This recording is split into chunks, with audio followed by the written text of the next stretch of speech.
வணக்கம். புரட்சி கலைஞர் கேப்டன் விஜயகாந்த் என்னடா 28ஆம் தேதி இறந்ததுக்கு இன்னைக்கு இவர் பேசுறாருன்னு பேச வேணான்னு இருந்துச்சு, மனசு கேட்கல. 97 டேட் வந்து எக்ஸாக்ட் டேட் நான் சொல்ல தெரியல, ஞாபகம் இல்லை. நான் முடிஞ்ச அளவுக்கு அந்த ரெக்கார்டு எல்லாமே நான் வந்து புல் பண்ணணும்னு நான் பார்க்குறேன். அவர் வந்து எங்கள் கஸ்டமராக இருந்தார். எங்களது வந்து ப்ரைமரி பிஸ்னஸ் வந்து வெப்சைட் டிசைனிங் ஆந்துச்சு. 1997 இன்டர்நெட்னா என்னன்னு தெரியாத காலத்தில் வந்து அவரோட வெப்சைட் நாங்கள் டிசைன் பண்ணியிருந்தோம். அண்ட் அது லான்ச் ஃபங்க்ஷன் இங்கே லீ கிளப்பில் தான் நடந்துச்சு, அவரோட கிளப்பு தான். அண்ட் அந்த வெப்சைட் டிசைனிங் பண்ணும் போதும் அவரோட தம்பி இவங்களாம் வந்து ரொம்ப இன்ட்ராக்ட் பண்ணியிருந்தாங்க. அண்ட் ஒரு நல்ல ஒரு அனுபவம். அதுக்கு லான்ச்சுக்கு வந்து அப்போ வந்து தளபதியாக, இப்போ கரண்ட் சிஎம்மாக இருக்கிறவர், அப்போ வந்து கட்சியில் வந்து தளபதியாக இருந்தார். அவர் தான் வந்து வெப்சைட் லான்ச் பண்ணார். அண்ட் அந்த லான்ச் பண்ணதை வந்து வெரி ஷார்ட் நோட்டீஸில் வந்து இப்போ தளபதிகிட்ட போய் நான் தான் போய் டேட் கேட்டு வாங்கி அந்த இனாக்ரேஷன் நாங்கள் பண்ணோம், அந்த வெப்சைட் லான்ச் பண்ணோம். அதாவது ஒரு வித்தியாசமான அனுபவம். இன்ஃபேக்ட் அந்த வெப்சைட் பண்ணுற ப்ராசஸ்லேயே வந்து நிறைய அனுபவங்கள் இருந்துச்சு. ரொம்ப ஃப்ரெண்ட்லியாக வந்து பேசிகிட்டு இருந்தார். பட் அந்த லான்ச் ஃபங்க்ஷனில் வந்து கவனிக்க வேண்டிய ஒரு சந்தோஷமான ஒரு சந்திப்புன்னு வச்சுங்களேன். ஒன்றும் இல்லை, அன்றைக்கி வந்து நான் ஆட்டோவில் போயிருந்தேன். ஃபங்க்ஷன்லாம் முடிஞ்சிச்சு. அந்த ஃபங்க்ஷனில் க்ளோஸ் டு அபவுட் 600-700 பீப்புள் வந்திருந்தாங்க. அந்த ஃபங்க்ஷன் வந்து க்ளோஸ் டு அபவுட் 5 years அதுக்கு முன்னாடி வந்து அவர் வந்து கேப்டனை வந்து பத்திரிகையை சந்திக்கல. ஏதோ ஒரு தகராறில் அவர் பத்திரிகையை சந்திக்காத இருந்தார். அன்னைக்கு என்னைய வந்து பத்திரிகை காலங்களில் நீ சந்திச்சுக்கு ஏன் சார்பில்ன்னு சொல்லியிருந்தார். ப்ரெஸ் கான்ஃபரன்ஸ்ன்னு வச்சுங்க, இல்லை ப்ரெஸ் மீட்னு வச்சுங்க, அது நான் தான் வந்து பேசிகிட்டு இருக்கும் போதும் நிறைய பத்திரிகையாளர் கேட்டாங்க, இல்லை கேப்டன்ட்ட வந்து கேள்வி கேட்கணுன்ற மாதிரி இருந்துச்சு. அழகாக வந்தார், உட்காந்தாரு, ஃபர்ஸ்ட் கிளாஸாக வந்து ப்ரெஸ்ஸை ஹேண்டில் பண்ணுறாரு. நினச்சி பாருங்களா, ப்ரெஸ்ஸுக்கும் அவருக்கும் வந்து தகராறு. ஒரு 5 வருஷம் வந்து எந்த விதமான இன்ட்ராக்ஷனும் இல்லாத அந்த பர்டிகுலர் ஈவெண்ட்ல வந்து அழகாக ஹேண்டில் பண்ணார். இது ஒன்று. ரெண்டாவது, நினச்சி பாருங்களா, அது மாதிரி ஒரு நபர் என்னை வந்து அப்போ வந்து எடுத்துங்களா, இப்போ வந்து 54 வயசு அல்ல 26 வருஷம் வந்து தள்ளி போடுங்களேன், 24 வயசு, 23, 25 வயசு என்னை வந்து அழகாக ப்ரெஸ்ஸை ஹேண்டில் பண்ண விட்டார். என்ன மாதிரி மனசு இருந்தால் அது மாதிரி ஹேண்டில் பண்ண விடுவார். ஒன்று. ரெண்டாவது, அன்னைக்கு வந்து ஈவெண்ட் வந்து close to about 1 hour event முடிஞ்ச உடனே எப்படி வந்தேன்னு கேட்டார். எல்லாம் ஃபங்க்ஷன்லாம் முடிஞ்சிச்சு, எல்லாம் சாப்பிட்டோம், எல்லாம் இது பண்ணியாச்சு. எப்படி வந்தேன்னார், ஆட்டோவில் வந்தேன். டக்குன்னு கேட்ட அடுத்த கேள்வி, ஆட்டோக்காரர் சாப்பிட்டாரான்னு. சாப்பிட்டு இருப்பாருங்க. இதெல்லாம் கிடையாது, வான்னு சொல்லிட்டு 2வது மாடியிலேருந்து கிடுன்னு அவரே இறங்கி வந்து ஆட்டோக்காரரை கேட்குறாரு, சாப்பிட்டியா தம்பின்னு. இல்லைங்க நான் சாப்பிட்டுக்கிறேன்னா பிடிச்சி மேலே கூப்பிட்டு போய் சாப்பாடு போட்டு சாப்பிட வச்சுட்டு அதுக்கு மேலே தான் அனுப்புனார். ஸோ எனக்கு வந்து அனுபவத்தில் வந்து இதே கேரக்டரில் எம்ஜிஆர் வந்து நிறைய பேர் சொல்லுவாங்க, யார் போனாலும் எம்ஜிஆர் வீட்டில் சாப்பிட்டுட்டு தான் போகணுன்றது. எனக்கு வந்து அவரு கூட பழகிறதுக்கான வாய்ப்பு கிடையாது, அவ்வளோ வயசு கிடையாது எனக்கு. பட் அவரோட வெரி க்ளோஸ் சொன்னால் 2 நபர் கூட வந்து, இன்ஃபேக்ட் அவங்க 2 பேருமே வந்து எனக்கு கஸ்டமராக இருந்தாங்க. ரொம்ப பழகிறதுக்கு வந்து எனக்கு வாய்ப்பு கிடைச்சிச்சு. ஒன்று ஜேபிஆர் ஐயா, சத்யபாமா யூனிவர்சிட்டியோட சான்சலர். இன்னொன்று வந்து உடையார், நம்ம ராமச்சந்திரா மெடிக்கல் காலேஜோட ஓனர். 2 பேருமே அப்படியே டிட்டோ. போனோடனே ஃபர்ஸ்ட் கேட்பாரு, சாப்பிட்டியான்னு. சாப்பிட்டேயான்னா, இங்கே சாப்பிட்டியான்னு. இல்லையான்னா போய் சாப்பிட்டுவான்னு. ஸோ அது மாதிரி ஒரு அனுபவம். அதே அனுபவம் தான் இவர்கிட்ட வந்து எனக்கு கிடைச்சிச்சு. ஒன்று. ரெண்டாவது, ராஜபாத்ர ஸ்ட்ரீட், எனக்கு தெரிஞ்ச அந்த பாண்டி பஜாருக்கு பின்னாடி இருக்கிற ஸ்ட்ரீட். அப்போ வந்து அவர் அரசியல்ல இல்லை, வரணுன்ற எண்ணத்துல கூட இல்லை. அங்கே வந்து காலையில் ஒரு 10-11 மணிக்கு சாப்பாடு ஆரம்பிப்பாங்க. 3-3:30 மணி வரைக்கும் யார் வேணாலும் அங்கே போய் ஃபுல் மீல் சாப்பிடலாம், அவ்வளோ நல்லா இருக்கும். ஸோ நிறைய பேர் வந்து அவர்கிட்ட சொல்லுவாங்க, மனுஷன் யாரெல்லாம் கஷ்டப்பட்டாங்களோ அவருக்கெல்லாம் வந்து சாப்பாடு போட்டு இது பண்ணாருண்டு. நல்ல ஒரு அனுபவம். And he was a very good pay master. நான் வந்து பில் கொடுக்கல, அவங்களுக்கு வந்து வெப்சைட் லான்ச் பண்ணதுக்கு வந்து நான் பில்லு கொடுக்கல. அவராக வந்து வாலண்டரியாக வந்து எங்கள்கிட்ட பேமெண்ட் கொடுத்தாரு. இதெல்லாம் வந்து ஒரு நல்ல ஒரு அனுபவம். அதுக்கப்புறமா பல ரீசன்னால அவர் பொலிட்டிக்ஸ் உள்ளே போனார். நாங்களும் வந்து அதை விட்டு நவுந்து வந்தோம். அதுக்கப்புறமா நாங்கள் வந்து வெப்சைட் பண்ணல, வெப்சைட் மெயின்டைன் பண்ணல. ஆல்மோஸ்ட் 2003-2004 வரைக்கும் நாங்கள் மெயின்டைன் பண்ணிட்டு இருந்தோம். இது ஒரு அனுபவம் நாம் வந்து ஷேர் பண்ணணும்னு நான் விருப்பப்பட்டேன். அண்ட் இது ஒன்று. ஒரு 2 வாரத்துக்கு முன்னாடி மதர்சன் பற்றி நம்ம பேசியிருந்தோம். மதர்சன் வந்து அரௌண்ட் 94, 95 அந்த ரேஞ்சில் வந்து நம்ம பை கொடுத்துருந்தோம். டார்கெட் வந்து 107 நம்ம வந்து கொடுத்துருந்தோம். 105 பக்கமாக வரும், புக் பண்ணிங்க. அண்ட் 107 வரைக்கும் போகுன்றது சொல்லியிருந்தோம். இன்னைக்கு அந்த டார்கெட் அச்சீவ். நாங்கள் சொன்ன டேட் வந்து டிசம்பர் கடைசியில் வரும்ன்றது எதிர்பார்த்தோம். நேற்று டார்கெட் அச்சீவ் ஆச்சு, பியூட்டிஃபுல்லாக அச்சீவ் ஆச்சு. எஃப்என்டோ ஸ்டாக்கு எஃப்என்டோவில் ட்ரேட் பண்ணியிருந்தால் என்ன லாபம் கிடைச்சிருக்குன்றது உங்களுக்கு தெரியும். கேஷ் மார்க்கெட்டில் பண்ணியிருந்தாலும் we are talking about close to about 10-11%, 11%க்கு மேலே. ஒன்று. ரெண்டாவது, ஏச்சர் மோட்டர் வந்து என்னதுன்னு தெரியல. நம்ம வந்து அந்த 4400 நம்ம சொன்னோம். ஒவ்வொரு டைமும் அந்த 4100, 150 போயிட்டு மறுபடி கீழே வந்துடுது. இன்னைக்கும் வந்து க்ளோஸ் டு அபவுட் 3.5% டவுன். ஒன்றும் இல்லை, ஏச்சர் மோட்டருக்கு வந்து ஜிஎஸ்டி டிமாண்ட் கேட்டிருக்காங்க. அண்ட் டிமாண்ட் அமௌண்ட் பெருசு கிடையாது, ஒரு 130 கோடி. அதுக்கு ஒரு ஆல்மோஸ்ட் 13,000 கோடி வந்து மார்க்கெட் வேல்யூவேஷனில் குறைச்சிட்டாங்க. அவ்வளோ இருக்காது, பட் நான் சொல்கிறேன் 130 கோடின்றது கேட்டிருந்தா கூட அவங்க கைவிட்டு கொடுத்துருப்பாங்க. பட் நோட்டீஸ் அனுப்பி இருக்கிறாங்க. இன்னைக்கு வந்து அந்த ஷேர் வந்து ஆல்மோஸ்ட் ஒரு 3.5% வந்து கீழே விழுந்துச்சு. சரி, இன்னைக்கு மார்க்கெட் பற்றி பார்த்துடலாம். 76 பாயிண்ட்ஸ் மைனஸ், அது வந்து ஸ்பாட்டை. ஃபியூச்சர்ஸை பொறுத்த வரைக்கும் 134 பாயிண்ட்ஸ் மைனஸ். இன்னமும் மார்க்கெட் செம்ம ப்ரீமியமில் இருக்குது, க்ளோஸ் டு அபவுட் 90 பாயிண்ட்ஸ் ப்ரீமியமில் இருக்குது. இன்ட்ரா டே ஸ்விங் வந்து close to about 200 points swing. ஒரு நல்ல கீழே வந்து அதுக்கப்புறமா வந்து ரிவர்ஸ் ஆச்சு. ஒரு நல்ல இன்ட்ரா டே ஸ்விங்.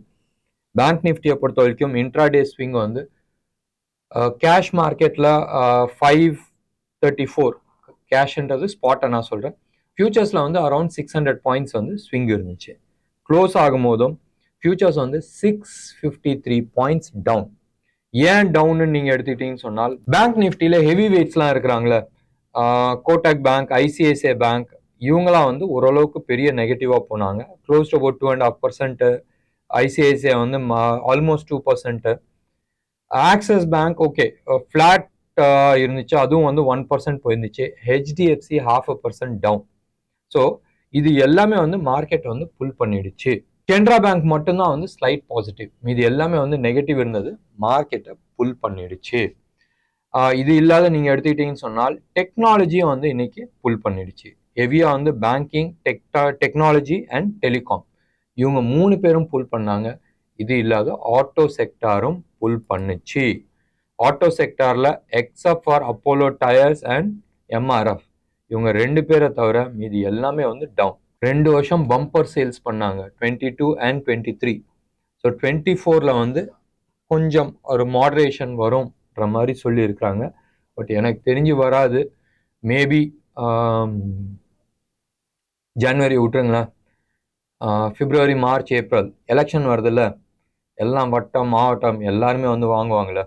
ஸோ டெஃபினட்டாக வந்து ஸ்கார்பியோ நம்ம எதிர்பார்க்கலாம். அதானே வச்சுட்டு சுற்றிட்டு இருக்காங்க. ஸோ பார்க்கலாம். ஸோ ஒரு நல்ல சேல்ஸ் இருக்குன்றது நம்ம எதிர்பார்க்கலாம்.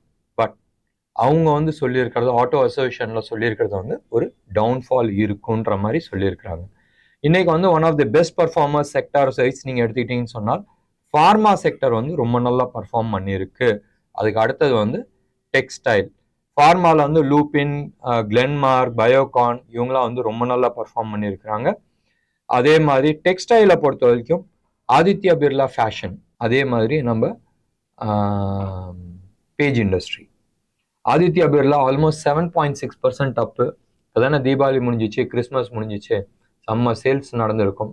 மேபி அதனாலேயான்றது தெரியாது, டீட்டெயில்ஸ் தெரியல. நம்ம அதை பற்றி அப்புறமா டிஸ்கஸ் பண்ணலாம். பட் இதுதான் வந்து மார்க்கெட்டில் நடந்த விஷயம். அண்ட் மார்க்கெட்டை பொறுத்த வரைக்கும் ஹையஸ்ட் கால் வந்து 21,800 லெவலில் எழுதியிருக்கு. அண்ட் ஹையஸ்ட் புட்டை பொறுத்த வரைக்கும் 21,500 லெவலில் ரைட் பண்ணியிருக்கிறாங்க. இப்போதைக்கு கால் சைடில் தான் வந்து ஹெவி ரைட்டிங் நடந்திருக்கு. Close to about 2.46 crores write பண்ணியிருக்கிறாங்க. So market more or less down சைடுக்கான டார்கெட் தான் காட்டியிருக்கு. ஸோ அப்சைடுக்கான மூவ் இம்மீடியட்டாக கிடையாது. அன்டில் அன்லஸ் இன்னைக்கு யூஎஸ் மார்க்கெட்டில் ஏதாச்சும் ஒரு பாசிட்டிவ் நியூஸ் வந்து மார்க்கெட் தூக்க ஆரம்பிச்சிச்சுன்னு சொன்னால், எப்பயுமே அந்த தான் ட்ரிகர் பார்ப்பாங்க. நிறைய தடவை வந்து நான் சொல்லிட்டு இருந்தேன், லாஸ்ட் டைம் வந்து நான் சொல்லிட்டு இருந்தேன், உலகம் இந்தியாவை நோக்கி தான் பிளான் பண்ணிட்டு இருக்கு. பட் ஒன்னே ஒன்று ஞாபகம் வச்சுங்க, வேர்ல்டில் பணம் எங்கே ஜாஸ்தி இருக்கு? யூஎஸ்ல இருக்கு. ஸோ டெஃபினட்டாக அவங்க டிசைட் பண்ணுற பாலிசி தான் வந்து மார்க்கெட்டை வந்து டிசைட் பண்ணும். பட் மார்க்கெட்டோட டைரக்ஷன் எங்கே முடிவு பண்ணும்? இந்தியனோட இப்போ லாஸ்ட் ஃபியூ வீக்ஸாகவே நீங்கள் எடுத்து பாருங்களேன், வேணாம் மந்த்ஸாகவே எடுத்து பாருங்க, இந்தியன் மார்க்கெட் அப்புனா யூஎஸ் மார்க்கெட்டும் அப்பா இருக்கு. பட் நியூஸ் பேஸில் எடுத்துக்கிட்டீங்கன்னா யூஎஸ் மார்க்கெட்டில் வந்து சில சேஞ்சஸ் வந்துச்சுன்னா அதுக்கான ரிஃப்ளெக்ஷன்ஸ் டெஃபினட்டாக வந்து இந்தியன் மார்க்கெட்லையும் காட்டுது. இது ஒரு கிளாரிஃபிகேஷன் தான், யாரையும் டார்கெட் பண்ணல. இன்னைக்கு செய்திகள்லாம் பார்த்துடலாமே. GST collection super collections. நீங்கள் எடுத்து பார்த்தீங்கன்னா டிசம்பரில் வந்து 1,64,000 crores, போன மாதம் 1,67,000 crores, அதுக்கு முந்தின மாதம் 1,72,000 crores. ஸோ நீங்கள் எடுத்து பார்த்தீங்கன்னா போன வருஷத்தோட கம்பேர் பண்ணும்போது க்ளோஸ் டு அபவுட் 10% வந்து இன்க்ரீஸ் ஆயிருக்கு. போன வருஷம் வந்து எல்லாம் அந்த 1.5 லட்சம் கோடி அந்த லெவலில் இருந்துச்சு. இப்போ வந்து ஆல்மோஸ்ட் 1.65 lakh crores வந்து போயிட்டு இருக்கு. ஜிஎஸ்டி கலெக்ஷன்ஸ் நல்லா இருக்குன்னு சொன்னால் இந்தியாவோட பொருளாதாரம் நல்லா இருக்குன்றது அர்த்தம். சரியா? சில கட்சிக்காரங்க பாடுறா நம்மள்ட்ட வந்து ரத்தத்தை உறிஞ்சி குடிச்சிட்டு இருக்காங்கன்னு சொன்னா தவறான விஷயம். ஜிஎஸ்டி கலெக்ஷன் போயிட்டு இருக்குன்னு சொன்னால் சேனல், அதாவது ஃபார்மல் எக்கானமி, இன்ஃபார்மலா நடக்கிறது எல்லாமே வந்து ஃபார்மலா வந்து வருது. ஸோ எல்லாருமே வந்து கணக்குக்குள்ள வராங்கன்றது காட்டுது. ஸோ இதே இது வந்து கலெக்ஷன்ஸ் மோர் தென் 2.5 lakh crores போகுதுன்னு சொன்னால் நல்லா இருக்கும். அப்போ என்ன ஆகும்னு சொன்னால் கலெக்ஷன்ஸ் ஜாஸ்தி ஆகும்போதும் ரேட்டை வந்து குறைக்கிறதுக்கான வாய்ப்புகள் நிறைய இருக்கு. வெயிட் பண்ணி பார்க்கலாம். அதை பத்தி நம்ம இப்போதைக்கு வேணாம். நம்ம ஏச்சர் மோட்டர் பத்தி ஏற்கனவே பேசியாச்சு. 3.38% வந்து இன்னைக்கு ஃபால். அண்ட் டிமாண்ட் கேட்டது வந்து 129.8 கோடி. சரியா? அதுக்கு பெனால்ட்டி வந்து ஒரு 11 கோடி, ரெண்டும் சேர்த்து வந்து 130 கோடி தான் வந்து கேட்டது. இது வந்து என்ன ஆகுதுன்னா அவங்க வந்து இன்புட் கிரெடிட்டும் அவுட்புட் பில் போட்டதும் மேட்ச் ஆகல, அது வந்து மிஸ் மேட்ச் ஆயிருக்கு. அதுக்கோசரம் டிமாண்ட் கேட்டிருக்காங்க. நிஜமா நினைச்சு பாருங்களேன், ஏச்சர் மோட்டர் மாதிரி ஒரு கம்பெனி எவ்வளவு புல்லட்ஸ் விற்கிறாங்க, ரைட்? ராயல் என்ஃபீல்டு அதே மாதிரி அவங்க ட்ரக்ஸ் எல்லாம் எவ்வளவு இருக்கு. 130 கோடின்றது ஒரு பெரிய அமௌண்ட் கிடையாது. இது மாதிரி ஒரு ஜர்க்கு கொடுக்கணுன்ற அவசியம் கிடையாது. பட் எனிவே, நான் பர்சனலா என்னோட பிளஸ் எங்க கிளைண்ட் இதை வந்து ஏச்சர் மோட்டர்ல வந்து நான் almost net no loss no ப்ராஃபிட்ல தான் நம்ம வந்து புக் பண்ணியிருக்கிறோம். அடுத்தது வந்து வோடோஃபோன் வந்து லாஸ்ட் ஃபியூ டேஸா வந்து தார்மாரா மேலே ஏறிட்டு இருந்துச்சு. ஏன்னு சொன்னால் ஒரு வதந்தி பரவிட்டு இருந்துச்சு. நம்ம எலான் மஸ்க் அவர் வந்து ஸ்டார் லிங்க்ன்ற சேட்டலைட் ஃபோன் எடுத்துட்டு வர்றாரு. அவர் வந்து ஐடியா வோடோஃபோனை வந்து பை பண்ணுவாங்கன்றது ஒரு வதந்தி போயிட்டு இருந்துச்சு. இவங்க வந்து கிளியர் கட்டா சொன்னாங்க அது மாதிரி எதுவுமே கிடையாது. அண்ட் சொன்னோன்னே இன்னைக்கு வந்து 5% வந்து டவுன் ஆயிடுச்சு. ஆல்மோஸ்ட் 20% ஏறி 5% டவுன் ஆனது வந்து ஒரு பெரிய மேட்ரு கிடையாது. இதே மாதிரி தான் இன்னொன்று வதந்தியை வந்து எடுத்துக்கிட்டீங்கன்னு சொன்னால் பிஹெச்எல்ல வந்து ஒரு பெரிய ஆர்டர் ஆல்மோஸ்ட் 19,000 கோடியை வந்து ஆர்டர் கிடைச்சிருச்சு சொல்லிட்டு ஒரு வதந்தி போயிட்டு இருந்துச்சு. மார்க்கெட் பிஹெச்எல் தார்மாரா மேலே ஏறி ஆரம்பிச்சிச்சு.